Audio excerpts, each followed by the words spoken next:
Human Rights Watch has harsh words for new laws that have come down the pipeline in China. South Korea decides it knows what's best and mandates state-sponsored history books. Plus, the United States announces its plan for further freedom of navigation exercises in the South China Sea. These stories are coming up next. This is the Asia Brief.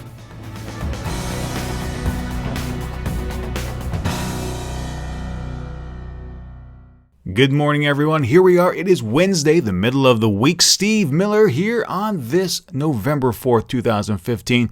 Thank you so much for joining me. Before we get into the podcast today, a quick reminder. This is the first Wednesday of the month, so that means this evening at 10:30 p.m. Seoul, Tokyo time, we will have What's Up Asia, that monthly live news water cooler discussion program with me and Hiko Simon over in Japan. Now, if you missed the live discussion that takes place on his YouTube channel, no worries. The audio version will be made available this Saturday in the Asia Now podcast feed. So you can find us there, or you can catch us live tonight, where, if there is time, you can send us your questions. The URL for that is youtube.com/HikoSimon. That's HikoSaemon. And of course, we'll be sharing those links throughout our social media accounts right around 10:30 p.m., which is 1:30 p.m. Universal Time. All right, that's it for that. Let's go ahead and get things rolling with a story out of China. China has elected to implement new criminal laws that include punishment for internet users who the government says are spreading false rumors out on the interwebs. Now, according to this new law, which went into effect on the 1st of November, when netizens pass along false information, and that should be noted in air quotes, on social media platforms like Weibo or other social media outlets, or post messages that, quote, fabricate false danger, disease, disaster, or police information, end quote, on various forum boards, they can be prosecuted and sentenced for up to 7 years in prison. Now, Chinese human rights activist Wu Biaofeng told The Voice of America he is concerned that the Chinese government will use the laws to silence critics. Quote, the purpose of the new law is to suppress dissidents and human rights activists. Chinese authorities allow no criticism, but human rights activists and civil society want to make their voices heard. With the new law, authorities will be able to further crack down on freedom of expression and cause fear among netizens. End quote. The big question does remain, who decides what information is false or misleading and how those laws will be implemented? Essentially, the government has the power to set its own standards and create situations where, if they so choose, they can arrest you, or they can at least find a way to make that happen. Sophie Richardson, China director at Human Rights Watch, says, the revised criminal law adds a potent weapon to the Chinese government's arsenal of punishments against netizens, including those who simply share information that departs from the official version of events. The authorities are once again criminalizing free speech on the internet, which has been the Chinese people's only relatively free venue for expressing themselves. Richardson also notes that this is the latest in a long series of events dating back to when Xi Jinping first assumed office and began curtailing online freedoms.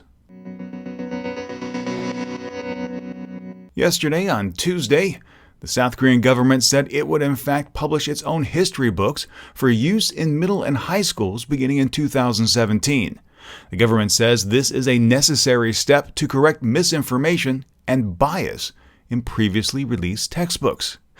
The move was the final incident that has been marked by weeks of debate both in the government and out on the streets about whether or not it is democratic for the government to be involved and dictate how the country's turbulent history is to be taught. It also fueled speculation about President Park Geun-hye's motive behind the policy.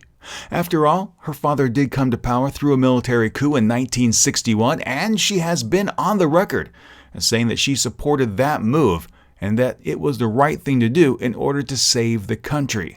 Park and the government say that many private textbooks used by middle and high schools today glorify North Korea and discredit achievements made by South Korea. Prime Minister Hwang Kyo-ahn said, quote, We can no longer allow the use of distorted and biased history textbooks to teach our precious children. We have to fix the way history textbooks are published so we can make a correct textbook." End quote. Now, Moon Jae-in, he's the leader of the opposition New Politics Alliance for Democracy, says, quote, "A state-issued history textbook will not only beautify dictatorship, but is itself dictatorship. The government ignored the overwhelmingly majority of the public and turned a deaf ear to the people's plea. They have shut down fax machines since Monday afternoon and rejected opposition's messages." End quote. Now, as a result, the NPAD, the New Politics Alliance for Democracy, has boycotted parliamentary sessions in protest. While the ruling Saenuri Party urged the NPAD to return to the National Assembly this week to focus on legislative options and works in the docket, they've vowed to stand firm and out of Parliament throughout the week unless the government reverses its course. Bruce Cummings, a University of Chicago professor specializing in modern Korean and international history, said the government textbook plan was, quote, "unworkable, retrograde, and stupid," end quote. He also went on to say the biggest problem is that governments do not know how to do history. Historians are trained to interpret primary documents, those historical materials that allow us to get closest to the truth of what happened, and to develop suppositions, arguments, and theories as to what happened in the past and what it means. He also says history is not about neutrality. It is about human beings imposing their judgments on what happened in the past and why. Cummings also agreed with those who say that Pak's move to reinstate government-issued textbooks was largely influenced by her father's authoritarian rule, but that the issue is also directly influenced by Japan. Quote, "It goes back to the Japanese government and politicians, now and in the past, who also prefer centralized state textbooks and who deeply fear independent historians." End quote. Cummings continues by saying, quote, "By going down this same road of centrally controlled textbooks, President Park is playing into the hands of Japanese Prime Minister Shinzo Abe and appearing to be just like him." End quote. As Cummings says, history, as with most subjects, should be left up to the scholars and not politicians. A chief criticism of Park's administration is that she doesn't listen, and this is no different. Hard to believe, but it's been less than a week after the USS Lassen sailed near the Subi Reef in the South China Sea, which got Beijing all hot and bothered. Now, U.S. Admiral Harry Harris, speaking in Beijing, said that such moves should come surprise to no one.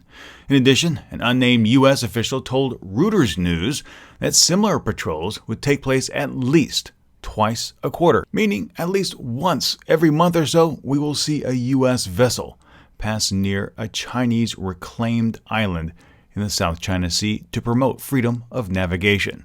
Now, this is what Admiral Harris had specifically to say, quote, "We've been conducting freedom of navigation operations all over the world for decades, so no one should be surprised by them.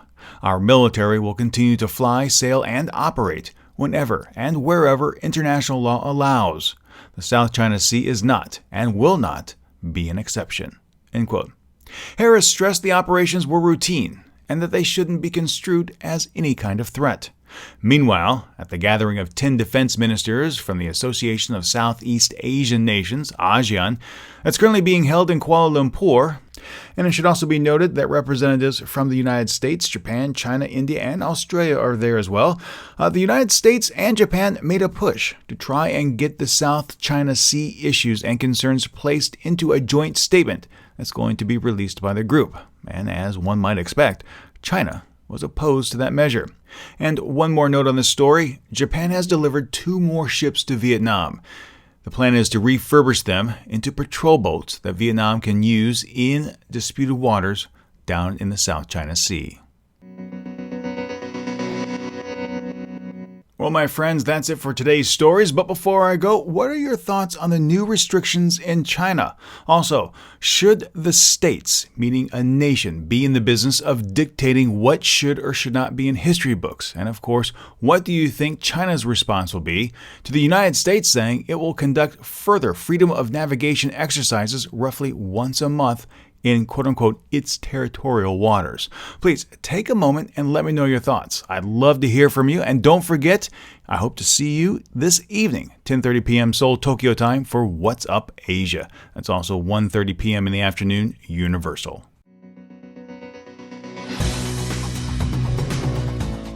The Asia Brief is a special feature of the Asia News Weekly podcast. If you enjoyed the podcast, please share it with your friends, and if you haven't, subscribe. Subscribing is free, and when you do, the next episode is delivered automatically to you. You can subscribe on our website, asianewsweekly.net, or in your favorite podcast application. You can also keep up with more news from the region by following Asia News Weekly on Facebook or Twitter. And if you have any comments, questions, or feedback, be sure to drop us a line. That email address is podcast@asianewsweekly.net. Thank you so much for joining me, and until next time, remember to be true to yourself and to always be awesome.